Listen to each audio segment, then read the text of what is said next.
A transição energética justa já faz parte da sua vida. Nesse passeio movido a gasolina carbono neutro, no gás mais limpo do seu fogão.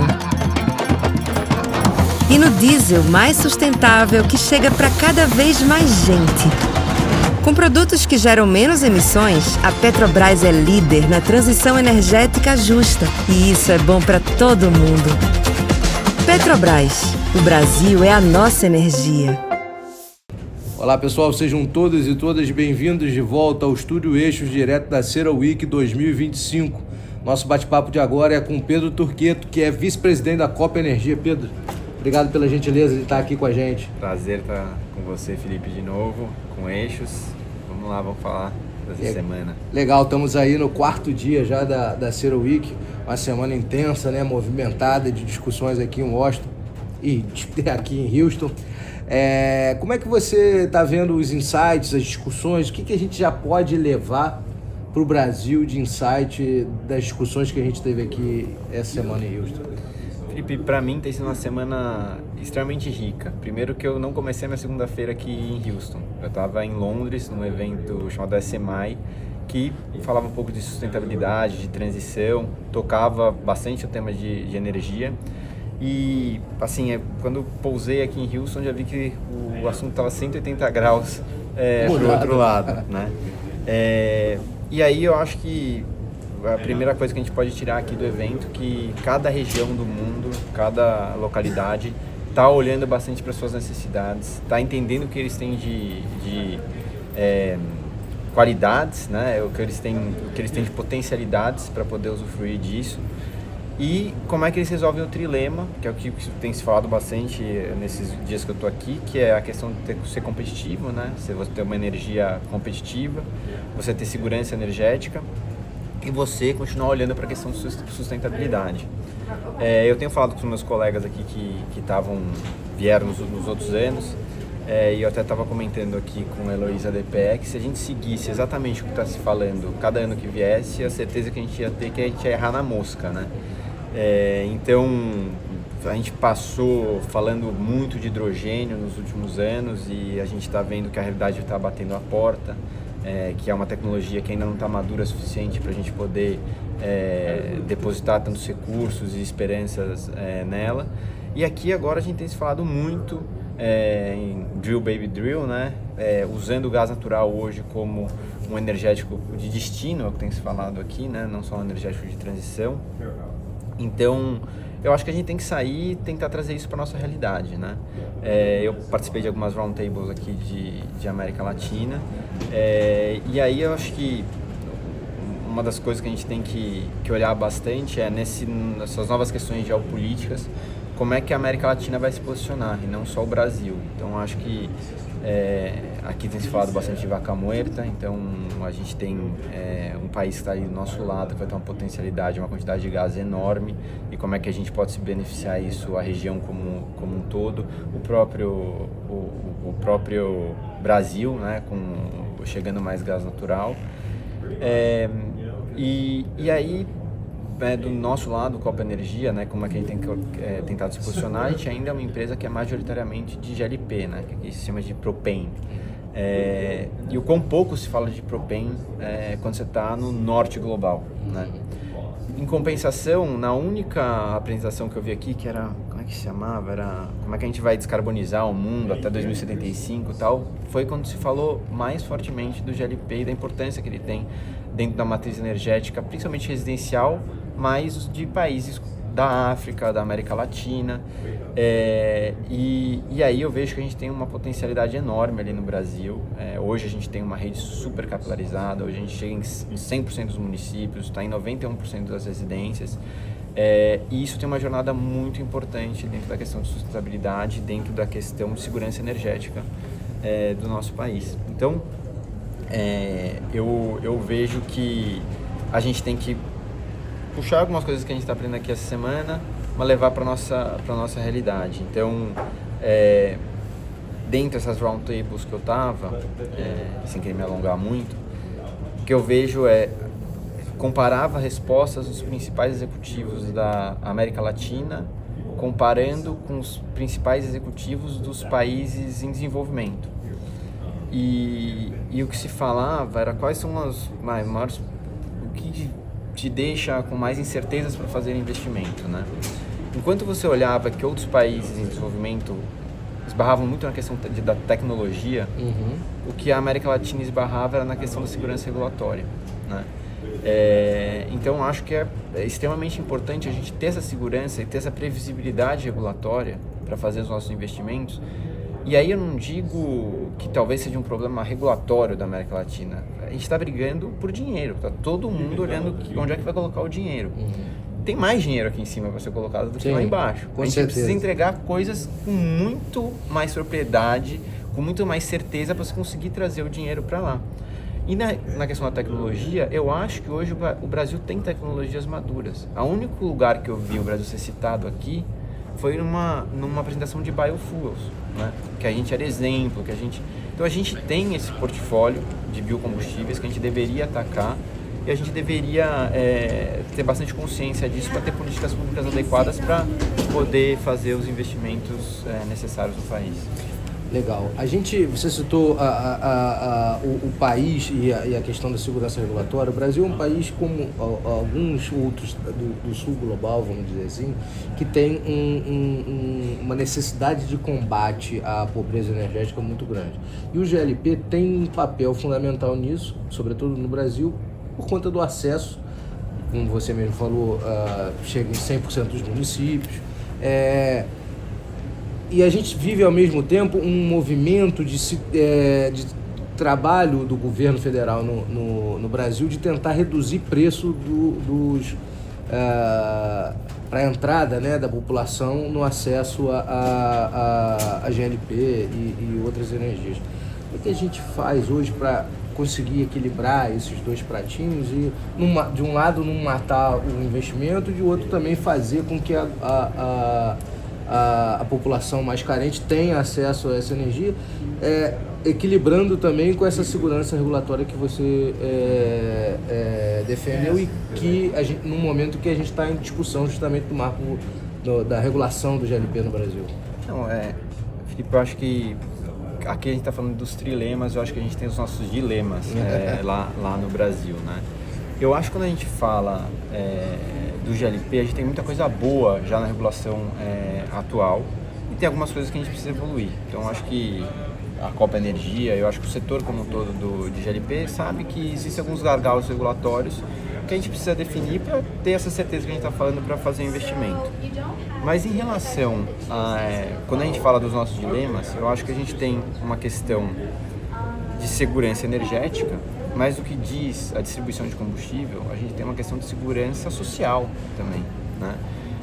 E a gente tem que ser muito atento nas nossas políticas públicas quando a gente toma decisões para saber que tipo de agentes você vai estar trazendo para dentro desse mercado. E quando a gente olha essa preocupação de preço, sensibilidade de preço, é óbvio que a carestia é algo que ataca a sociedade como um todo. E a gente tem que ter consciência que se a gente ainda tem uma população que consome lenha, que faz tanto mal para o meio ambiente como mal para a saúde das pessoas, essas pessoas precisam ser atendidas para elas terem um energético melhor, né? E aí, eu acho que a gente não pode fugir ao fato que é uma questão social, né? E que a gente tem que ter programas específicos, sem entortar todo o setor, ou sem querer trazer um subsídio que, né, top-down e é para todo mundo, então você tem uma mansão em Itaipava recebendo subsídio e uma pessoa carente. Então, você sabe, com os nossos poucos recursos, a gente deveria direcionar isso de uma forma que seja mais eficiente para que você consiga melhorar a pobreza energética brasileira. Então, acho que do ponto de vista da Copa Energia, a gente precisa ter algumas certezas para fazer investimentos que estão aqui no nosso pipe em curto espaço de tempo. Acho que está sendo feita a revisão regulatória e o que eu tenho visto, a revisão regulatória tem pontos que a gente discorda e muitos pontos que a gente concorda. Então, acho que a gente tem que ser colaborativo com a agência, né? Porque a gente sabe que os agentes têm que ser ouvidos, eles escutam, estão super atentos a isso. Eu tenho certeza que a IR, né, vai ter o seu momento de acabar e eles fomentando, dialogando e mostrando o porquê de algumas coisas, a gente vai sair com uma regulação melhor ao final desse processo. Então eu estou muito confiante que a gente vai conseguir, através do diálogo, mostrar quais são as melhores práticas no mundo, mostrar os exemplos que a gente tem em outros países, o que tem exemplo de bom, o que tem exemplo de ruim, e a gente pode continuar com o que a gente tem de bom e ainda acrescentar outras coisas na nossa regulação. O que vocês enxergam hoje de positivo e que a gente está até exportando aí de regulação? Olha, primeiro, o Brasil é um país continental, né? Então a gente tem que entregar do Oiapoque ao Chuí e o GLP chega onde o correio não chega. Né? Quando você olha países do tamanho do Brasil, então eu trago aqui o exemplo da Nigéria, né, que é uma grande produtora de petróleo, não tem nem 1/10 da capilaridade do nosso produto. E a gente conseguiu isso porque a gente tem preços livres, a gente tem uma boa regulação que faz com que a gente consiga chegar, como eu te disse, onde os correios não chegam. Então a gente tem, eu acho, hoje uma política muito adequada do ponto de vista de distribuição, que eu acho que são exemplos para outros países, tanto é que eles vêm aqui copiar. Né? Como é que deu. Então acho que a política, por exemplo, de marca no botijão, de respeitar a marca do botijão, é algo que trouxe segurança para o consumidor, porque você tem certeza que você tem um produto ali com qualidade, com alguém responsável administrativamente, criminalmente, civilmente, por qualquer coisa que acontece no seu botijão, dá certeza para quem está investindo que vai ter o retorno em cima do seu investimento, então é um negócio que gera valor ao longo de toda a cadeia, né? Com um custo atrelado, ao meu ver, bastante baixo.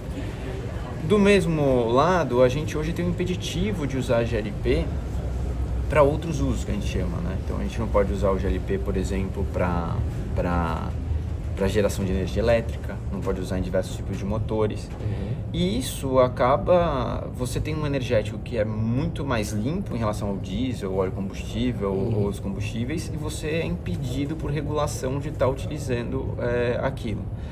A partir do momento que você libera esse uso, você vai ter mais demanda. Com mais demanda, você consegue viabilizar mais projetos de infraestrutura. Com melhores processos de infraestrutura, você consegue baratear o custo, inclusive, do botijão de gás, porque você vai estar sendo mais eficiente.